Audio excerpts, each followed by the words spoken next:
ஆட்சியில் பங்கு, அதிகாரத்தில் பங்கு அப்படின்னு சொல்லிட்டு இருந்த விஜய் என்னென்னமோ கூவி பார்த்தும் ஒருத்தனும் வரல.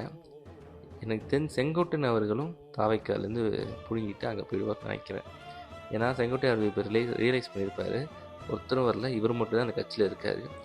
செங்கோட்டையன் அவர்கள் ஜெயிக்கிறதே இப்போ கேள்விக்குறியாக ஆயிடுச்சு. ஸோ என்ன நடக்க போகுதுன்னு தெரில. தாவைக்கால இது வரைக்கும் எந்த கட்சியும் சேரல.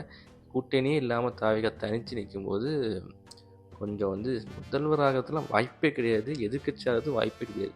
10% மேக்ஸிமம் எடுப்பாருன்னு சொல்கிறாங்க விஜய். அவர் தான் கடைசியாக அந்த கரூருக்கு அப்புறம், கரூருக்கு முன்னாடி தூங்கிட்டு தான் இருந்தார், கரூருக்கு அப்புறம் தூக்க மாத்திரை போட்டு தூங்குற மாதிரி தெரியுது. ஏன்னா அந்தளவுக்கு டீப் ஸ்லீப்பில் இருக்கார் தலைவர்.